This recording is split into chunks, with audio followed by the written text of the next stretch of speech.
சும்மா நம்ம வீட்டிலேருந்து ஒரு 1 கிலோமீட்டர் வந்தாலே குடியிருப்பு பகுதிகளெலாம் முடிஞ்சிருது. இந்த பக்கம்லாம் பார்த்திங்கன்னா குடியிருப்பு இல்லாமல் வெறும் காட்டுப்பகுதிகளாக இருக்குது. போயிட்டுருக்கிறது பார்த்திங்கன்னா இதே ஒரு ரோடு மாதிரி இருக்குது. ஆனால் இது வந்து சைக்கிளிங் ட்ராக்குன்னு வச்சுக்கலாம். லெஃப்ட் சைடில் வாக்கிங் ட்ராக், அந்த சைடு ரோடோட அந்த சைடில். இந்த சைடு இது சைக்கிளிங் ட்ராக்கு. போக வர இருவழி பாதை சைக்கிளுக்கு அருமையாக வச்சுருக்காங்க. இங்கெல்லாம் இன்னும் குடியிருப்புகள் வரல. இப்போ தான் கொஞ்சம் கொஞ்சமாக வந்துட்டுருக்குன்னு நினைக்கிறேன். அப்படியே காட்டு வழி பாதை மாதிரி போகுது. சும்மா போய் பார்ப்போம்னு போயிட்டுருக்கேன். ஆனால் இந்த பக்கம் கொஞ்சம் எல்லாம் வந்திருக்கு. திரும்ப வீட்டுக்கு போகிறதுக்கு வழி இருக்கும்னு நம்பி போயிட்டுருக்கேன்.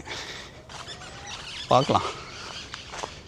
இங்கே கொஞ்சம் புல்தரை தெரியுது. ஆனாலும் இந்த பக்கமெல்லாம் எதையுமே காணோம். முழுக்க காடுகளாக தான் இருக்குது. ஓ, இது வந்து திரும்ப அந்த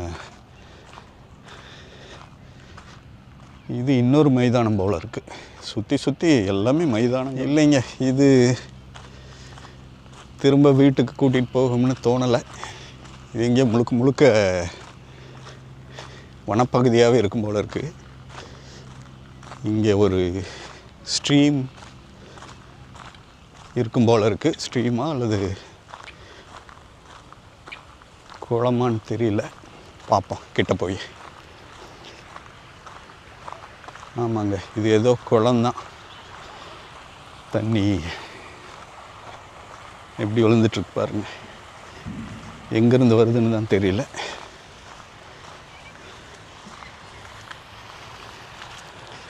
ஆனால் சுற்றியும் வேலி போட்டு, இரும்பு வேலி போட்டு நல்லா பாதுகாக்கிறாங்க. இங்கே எல்லாமே நீருக்கு வந்து ரொம்ப முக்கியத்துவம் கொடுக்குறாங்க. வீட்டிலே ஆகட்டும் வெளியே ஆகட்டும் எல்லா பக்கமே தண்ணீரை வந்து ரொம்ப பாதுகாக்கிறாங்க. வீட்டிலெல்லாம் அவங்க இந்த நிர்வாகம் கொடுக்குற பைப்லைன் மட்டும்தான் உபயோகிக்கணும். நம்ம இஷ்டத்துக்கு எல்லா ரூமுக்கும் பைப் போட்டுக்கலாம்ங்கிறதெல்லாம் கிடையாது. ஈவன் டாய்லெட்டில் கூட பைப் கிடையாது. அது பைப் போடணும் அல்லது ஹெல்த் வாஷ் வைக்கணும்னா நம்ம அதுக்கு தனியாக பர்மிஷன் வாங்கணும். அந்தளவுக்கு நீர் பற்றாக்குறைன்னு இல்லை. ஆனாலும் ரொம்ப சிக்கனமாக செலவு பண்ணுறாங்க. ரெண்டாவது, குடிநீர், டாய்லெட் யூஸ், குளிக்கிறதுக்கு எல்லாத்துக்கும் ஒரே தண்ணீர் தான். அதுக்கு வந்து மீட்ரு போட்டு அதுக்கும் சார்ஜ் பண்ணுறாங்க. எலக்ட்ரிசிட்டி பில் மாதிரி வாட்டர் பில்லும். அதனால் தண்ணீரை வந்து ரொம்ப சிக்கனமாக தான் உபயோகிச்சாகணும். இங்கே ஒரு எச்சரிக்கை பலகை வச்சுருக்காங்க, டீப் வாட்டர் அப்படின்னு. இதுக்கு பக்கத்துலேயே இன்னொரு குளம்.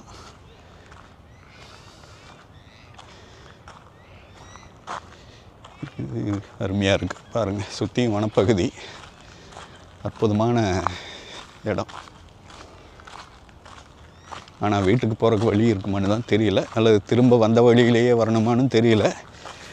பரவாயில்ல, திரும்ப வந்த வழியே வந்தாலும் 2.5 கிலோமீட்டர் வந்திருக்கும் இது வரைக்கும். திரும்ப போனால் இன்னொரு 2 கிலோமீட்டர் இருக்கும் வீட்டுக்கு. இன்றைக்கி காலை உலா 5 கிலோமீட்டர்னு வச்சுக்க வேண்டியதுதான். போன 2 நாளாக நடைப்பயிற்சியோ உடற்பயிற்சியோ எதுவும் பண்ணலை. அதனால் இதை அதுக்கு காம்பன்சேட் பண்ணிக்கலான்னு நினைக்கிறேன். அந்த பக்கம் ஏதோ இன்னொரு மைதானம் இருக்கும் போல் இருக்குது. அதையும் பார்த்துட்டு வந்த வழியே திரும்ப வேண்டியதான்னு நினைக்கிறேன். பார்க்கலாம். ஆனால் இந்த வழியில் ஏற்கனவே வந்தது மாதிரி ஒரு ஃபீலிங் இருக்குங்க.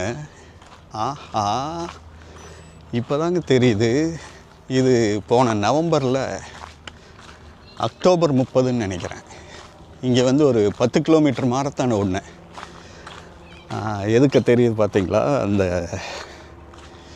கேசிஃபீல்டு அரேனா.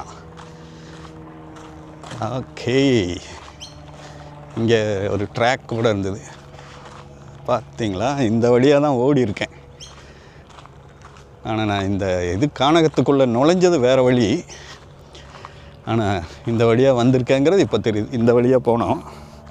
இப்போ நம்ம வெளியே போகலாங்கிறதுனால நேராக போயிடலாம். ஒரு வழியாக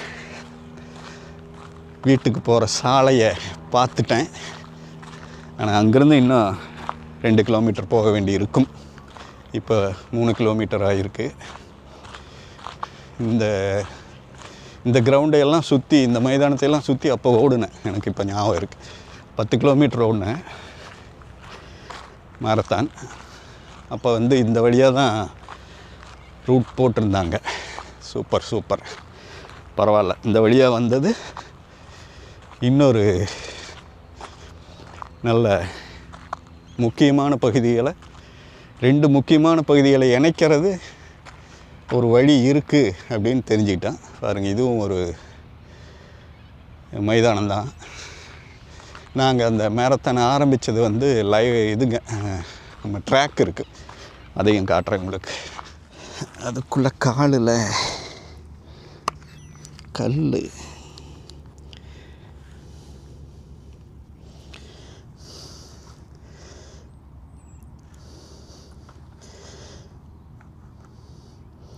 ஷூ ரொம்ப தொந்தரவு பண்ணுச்சு. என்னடா அதுன்னு பார்த்தா கல் மாட்டியிருக்குதுங்கோ. கல் தானே பார்த்தேன். நடக்கிறப்ப ஒரு மாதிரி வித்தியாசமாக இருந்தது. கண்டுபிடிச்சி அதை எடுத்தாச்சு. கல் எடுக்கிறதெல்லாம் ஒரு மேட்டரான்னு கேட்குறீங்களா? இந்த மாதிரி வீடியோ போடுறப்ப எதையாவது பேசிகிட்டே இருக்காங்க, நம்மளுக்கு வரமாட்டேங்குது. அதனால் இது வந்து அந்த பேசி பழகிறக்கான முயற்சின்னு வச்சுக்கலாம். ஸோ எப்படி சின்ன சின்ன விஷயங்களை வந்து நம்ம பேசணும் அப்படிங்கிறதுக்கான ஒரு பயிற்சி தான் அது. சூப்பரான இடம் இல்லைங்க? எப்படியோ அங்கே சுற்றி இங்கே சுற்றி இங்கே வந்துட்டோம். கேசி ஃபீல்டோட விளையாட்டு அரேனா இது. மிகப்பெரிய விளையாட்டு அரங்கங்கள் இங்கே இருக்குது. நிறைய வகையான விளையாட்டுகள், கிரிக்கெட், ரக்பி, ஃபுட்பால், உடற்பயிற்சிக்கான அரங்கங்கள், ட்ராக் சம்பந்தப்பட்ட ஓட்ட விளையாட்டுக்கள் அப்படின்னு நிறையா இருக்குது. அருமையான இடம். இது எல்லாமே அரசு நிர்வாகத்தோட இடம், தனியார்தல்ல. ஆனால் பராமரிப்பெல்லாம் பார்த்திங்கன்னா ரொம்ப தரமாக இருக்கும். அப்படியே போய்கிட்டே இருக்கலாம். இதில் வெளியே போயிடலான்னு நினைக்கிறேன். இது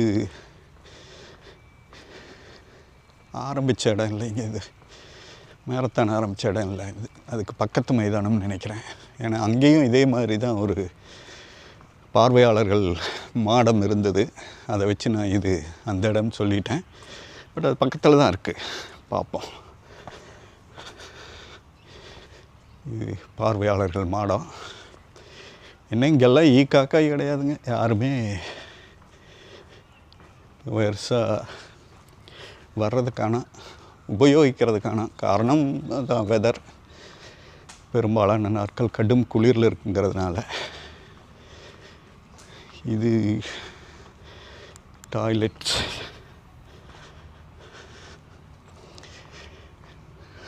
வெளியே போகிறதுக்கு வழி இருக்குமா? எக்ஸிட் இருக்குது, ஆனால் மூடி இருக்கே.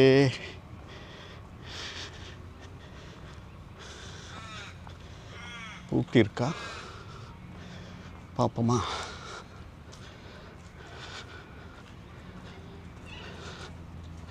ஆமாங்க, பூட்டி இருக்கு. வேறு அது இவ்வளோ பெரிய மைதானத்தில் உள்ள நான் மட்டும் மாட்டிக்கிட்டேன் போல இருக்கே. மறுபடியும் வந்த வழியில் தான் வெளியே போகணும்னா சுற்றிட்டு போகணும். இதுவும் பூட்டியிருக்கு.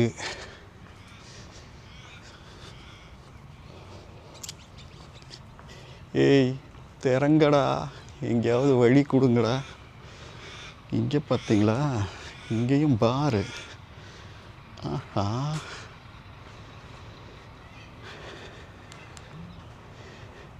மெர்கண்டைஸ் கேன்டீன், காஃபி எல்லாமே இருக்குங்க.